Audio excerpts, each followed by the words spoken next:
Saiu o exame que o Lucas fez. O Lucas sofreu uma lesão no joelho direito durante a partida contra o Palmeiras, a eliminação por 1-0 na semifinal. Se a gente continuar falando de estadual, vamos falar um pouquinho desse boicote, né, que o São Paulo tem falado, pelo menos, que vai fazer com a Federação Paulista no próximo Paulistão. E aí a gente conseguiu apurar algumas informações. Primeiro, né, dar os créditos para Priscila Senhorães, que ela deu a informação.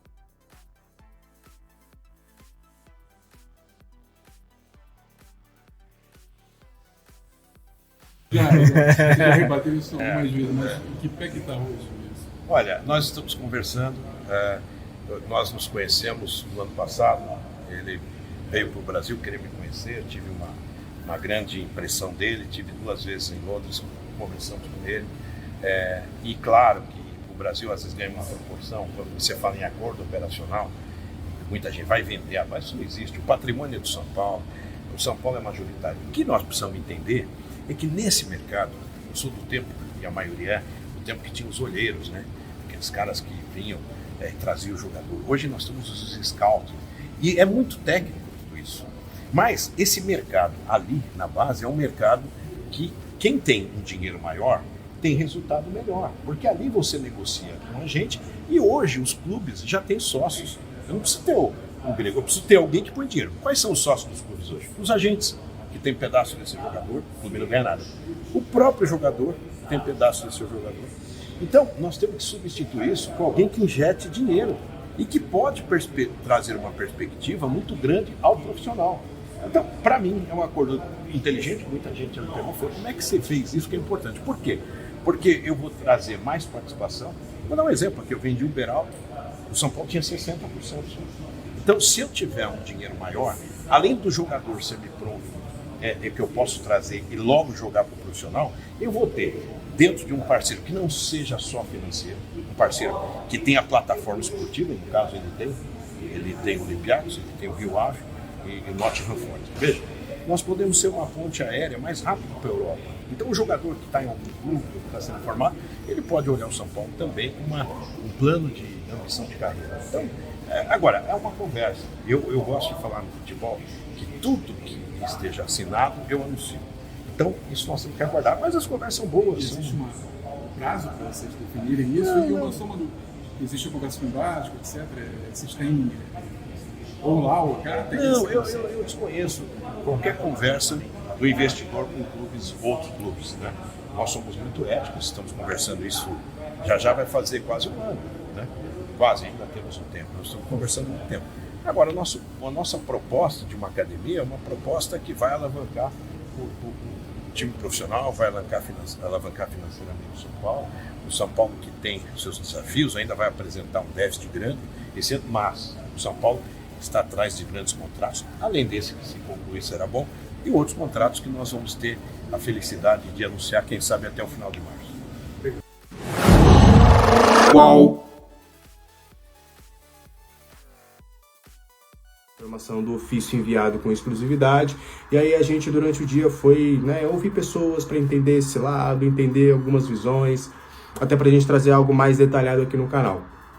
E aí o São Paulo, ele evita falar a palavra boicote, tanto é que das pessoas que eu conversei, olha, não é um boicote, a gente não quer usar esse nome. É a mesma situação, por exemplo, da parceria de Cotia. Não é SAF de Cotia, é uma parceria. Olha, isso aqui a gente não quer que seja nomeado dessa forma. A gente quer que seja nomeado dessa forma sim. Então, a diretoria do São Paulo, o departamento de futebol, o clube, evita falar a palavra boicote, não quer usar esse termo, porque entende que é mais uma questão de direito, né? O São Paulo entende que o Flávio Rodrigues de Souza, ele errou não só no lance do pênalti, mas em diversas outras ocasiões e principalmente na condução de jogo. Inclusive o São Paulo entende que em diversas oportunidades alguns jogadores do Palmeiras tinham que ter tomado o cartão amarelo. Inclusive exemplificam a situação do Emiliano Martínez, que quando ele toma o amarelo ele já tinha umas outras 2 oportunidades em que ele fez faltas que eram passíveis para amarelo. Então, naquela falta que ele tomou amarelo, seria o segundo, ele poderia ter sido expulso. Enfim, são algumas questões que a diretoria do São Paulo tem exigido, que é a exclusão do Flávio Rodrigues de Souza do quadro de árbitros da Federação Paulista, alinhado também ao Guarizo. O São Paulo também alega outras questões que não foram só na questão da semifinal, mas é a liberdade que outros clubes têm para escolher dia, horário e onde vai jogar, que as suas exigências ou que as suas solicitações em diversos momentos acabam não sendo ouvidas, né, nas solicitações que o clube sempre fala, que o São Paulo sempre acabou com os piores dias e horários das transmissões. Relembra aquele caso do jogo contra, eu vou me esquecer agora, não lembro, não foi Ponte Preta, foi um jogo do São Paulo no estádio do Morumbi, que agora eu acho que foi contra o Mirassol, que estava marcado inicialmente para 9h35, era o jogo da TV, só que 2 dias antes, com os ingressos já abertos ao público, a Federação Paulista mudou, colocou o jogo lá, aquela estreia do Neymar, para TV aberta, e o São Paulo foi jogar um pouco mais cedo, 2 dias para o jogo. Enfim, são uma série de reclamações que o São Paulo quer ser atendido, tá? Para aí sim, depois tomar uma decisão, se de fato, né? E aí a conversa, quando a gente foi apurar, já foi uma conversa um pouco mais amistosa.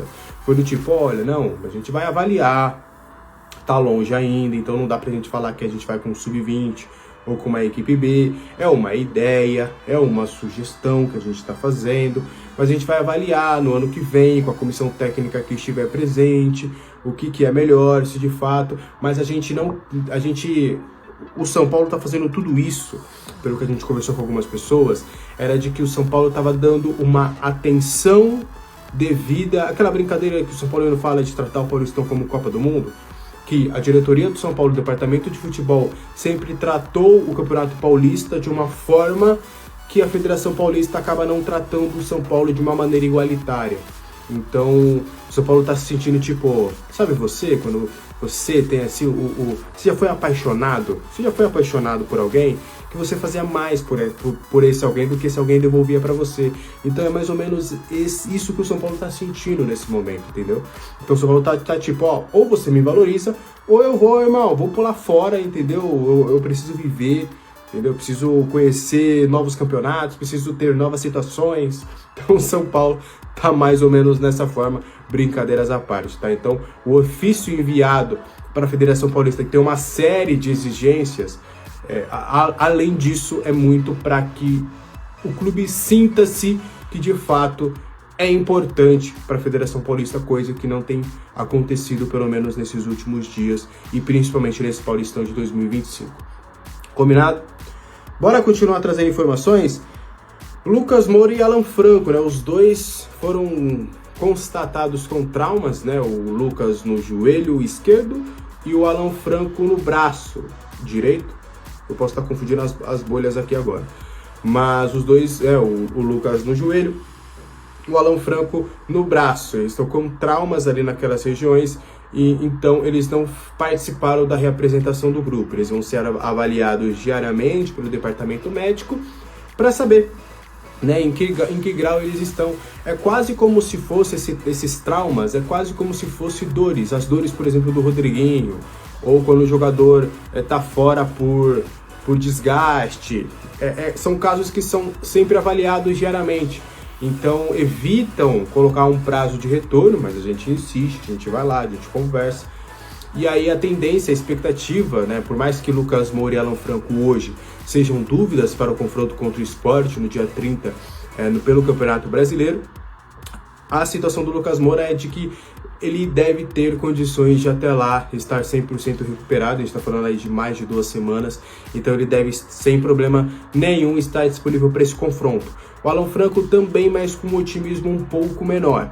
Mas os dois jogadores, em um primeiro momento, serão avaliados diariamente e não devem preocupar para a estreia do Campeonato Brasileiro no dia 30. Então, por mais que tenham, né, esses traumas detectados, né, pelo departamento médico do clube, não é algo tão grave, pelo menos em um primeiro momento, nos dois casos. Inclusive, tá?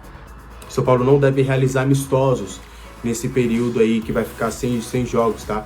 O São Paulo deve até marcar 1 ou 2 jogos treinos ali que o Zubeldia até gosta para testar algumas situações. Ele fez isso no ano passado, principalmente nas datas FIFA, né? Nas datas FIFA do ano passado, ele realizou alguns jogos treinos.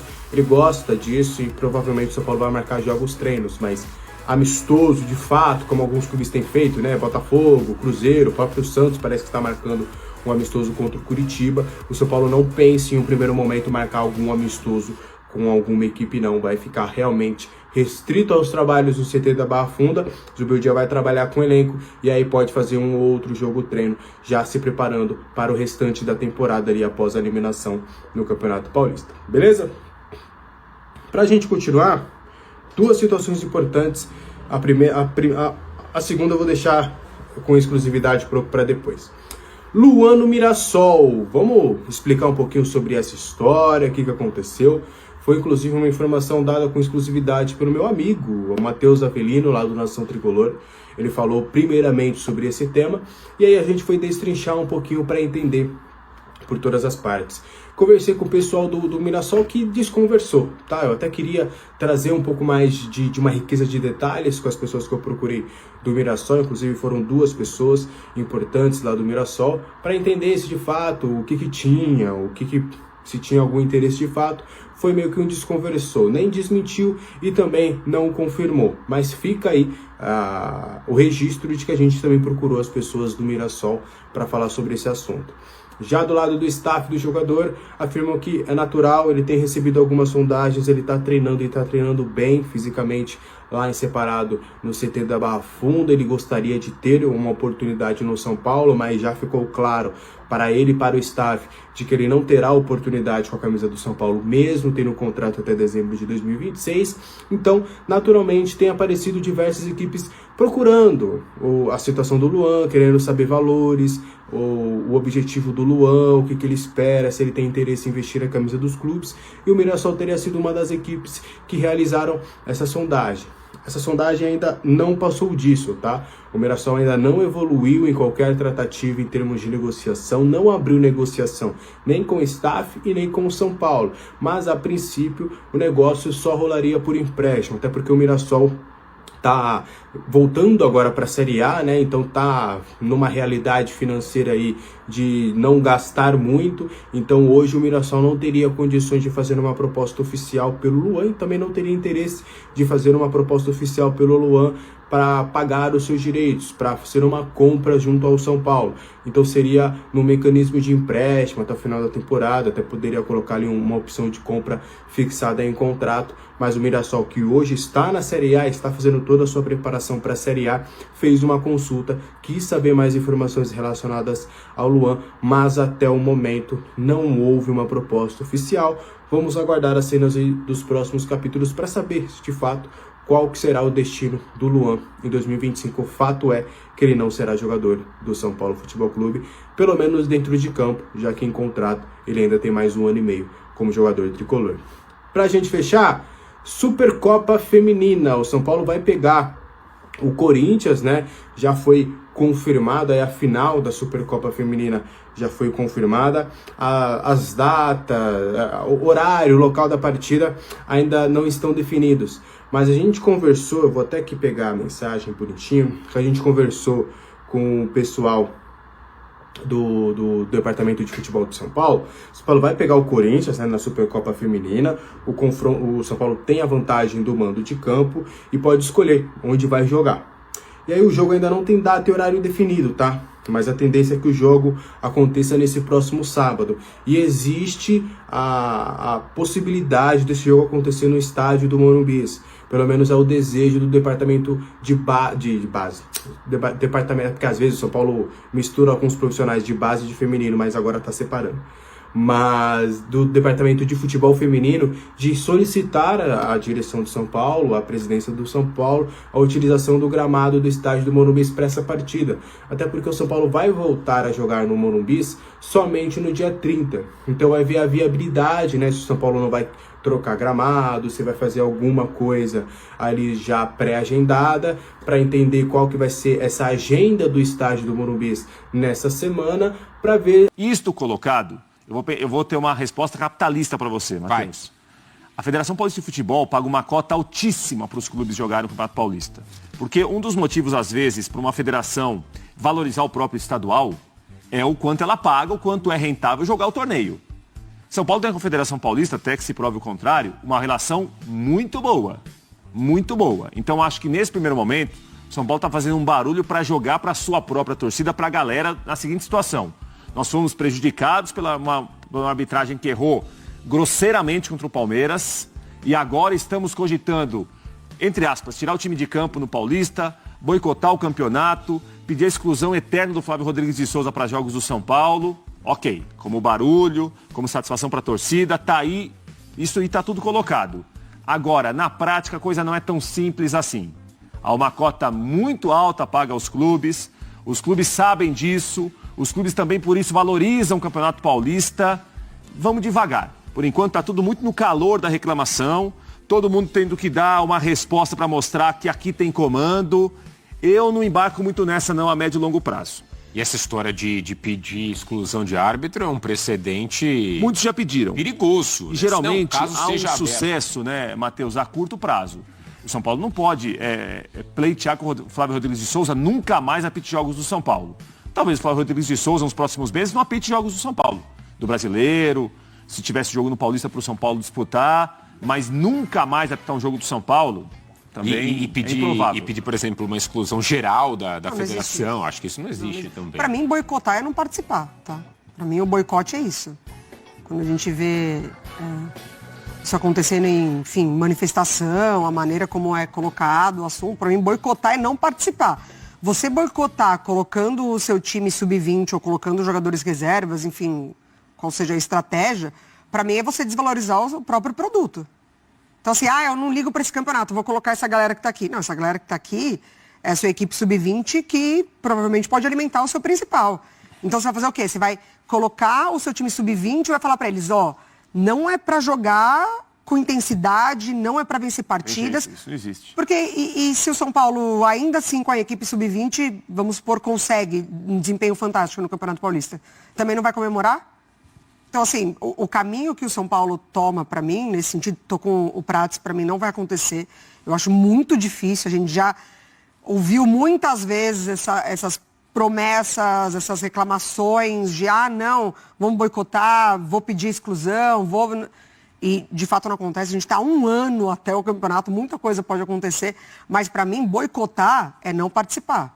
É tirar ali todo mundo de campo e falar, a partir de agora a gente não participa mais porque a gente não concorda. Porque a gente se sentiu prejudicado. Nos sentimos prejudicados, porque daí, se prejudica o sub-20, no próximo é sub-17? Pode acontecer do goleiro do sub-20, do zagueiro do sub-20 cometer um pênalti. Cometer um pênalti, a arbitragem provavelmente para o ano que vem não vai mudar tanto, porque a gente sabe como é, né? O tratamento com a arbitragem é completamente exposta, ninguém liga de fato, tem ali um comando para mudar a situação dos árbitros e da arbitragem brasileira. Então, assim, boicote para mim é não participar. Participar com o sub-20, para mim, você joga contra o seu produto. Primeiro que o regulamento não permite isso. O regulamento tem aquelas listas de inscrição. Então, se quiser fazer isso, não vai poder participar, porque é contra o regulamento. Respondendo à pergunta do Prates, eu não acredito, porque já vi esse filme. Nós já vimos esse filme. Sociedade Esportiva Palmeiras, que é a favorecida desse momento, se sentiu prejudicada na final do Paulista de 2018, quando teve um pênalti marcado a seu favor na decisão e o árbitro volta atrás por interferência externa. Aquilo foi o marco zero do VAR, um VAR informal. E aí veio aquela história do Palmeiras chamar de Paulistinha, o Palmeiras também ameaçou boicotar. E essa é uma amostra, né? O prejudicado daquela vez ser o beneficiado de agora. Isso é uma amostra que o problema é estrutural, ele não é conjuntural. O problema não é o Flávio Rodrigues. O problema é toda a estrutura que envolve como a gente encara a arbitragem, que a última coisa que não é profissional no futebol é a arbitragem. Só a arbitragem não é profissionalizada, embora nas camisas do árbitro tenha patrocínio, chamado de árbitro, mas não há uma reciclagem de árbitros. Então, em relação a condenar o Flávio eternamente, a não apitar nada, tem que reciclar, tem que entender por que esses erros acontecem. tem que entender por que o VAR, na minha opinião, o VAR foi mais culpado que o próprio árbitro, nesse caso. Aquele áudio que a gente ouviu é vergonhoso. O VAR acha que foi pênalti mais do que o árbitro. Então, em vez de salvar o árbitro, acho que o Flávio foi até uma vítima nessa história. Se o VAR fosse efetivamente VAR, ele teria uma chance de corrigir um erro que ele cometeu ali na hora. Então a gente tem que pensar em termos estruturais, a gente tem que mudar a estrutura do futebol, tem que parar com essa história de o prejudicado de hoje ser o favorecido de amanhã e só gritar quando o vento bate de lá para cá. Há esse questionamento hoje? Eu não sei, estou fazendo uma pergunta, se vocês não souberem, tudo bem, acho que nosso objetivo aqui também é tentar entender, e é até um dever nosso entender o que acontece. Há um questionamento quanto à decisão dele por parte da federação ou de quem é que comande esse departamento de arbitragem na federação? Sei lá, terça é descanso. Quarta-feira o Flávio precisa se reapresentar lá. Não sei se eles precisam se reapresentar também, porque eles não são contratados, né? Sim. Mas sei lá, Quarta-feira é um dia que a gente se reúne. O departamento com o Flávio, está dizendo? Da comissão de arbitragem com Flávio, o Flávio. Reunião na federação. Acho que todos os lances são discutidos. 4 horas. Flávio, depois da reunião você consegue ficar meia horinha aqui, que a gente precisa bater um papo? Agora, tem de ver se a nossa interpretação foi a mesma de quem comanda a arbitragem. Porque, claro, o presidente da federação, e aí é uma situação até de autodefesa do campeonato, da arbitragem, do Paulista, falou, olha, o lance é difícil, o lance polêmico. Quem falou isso? O presidente da federação. Presidente. Não, o presidente falou que foi culpa do... E aí falou, se o Rafael tivesse um chute pra frente, não teria nada disso. Depois se desculpou, teve uma nota oficial. Mas, assim... Isso aí nem a gente pode falar direito, quanto mais o presidente da federação. Saiu o exame que o Lucas fez. O Lucas sofreu uma lesão no joelho direito durante a partida contra o Palmeiras, a eliminação por 1-0 na semifinal. E ele tem lesão. O Lucas até passou por aqui do carro, baixou o vidro, ele falou que tá tudo bem, mas ele é dúvida para a partida do São Paulo contra o Sport. São Paulo agora vai ter um bom período para trabalhar e essa intertemporada. Só volta a jogar no dia 30 de março, estreia do Campeonato Brasileiro domingo no Morumbi contra o Sport. E aí o Lucas tem sim uma lesão, vai ficar sem treinar no campo nos próximos dias e ele passa a ser dúvida. O clube tem expectativa de que ele consiga fazer essa partida. O Alan Franco também sentiu um trauma no braço esquerdo. Esse tem uma situação um pouco melhor e deve ter condições de jogo. São Paulo segue muito irritado e chateado com a Federação Paulista e com o árbitro Flávio Rodrigues pela forma como foi eliminado na segunda-feira.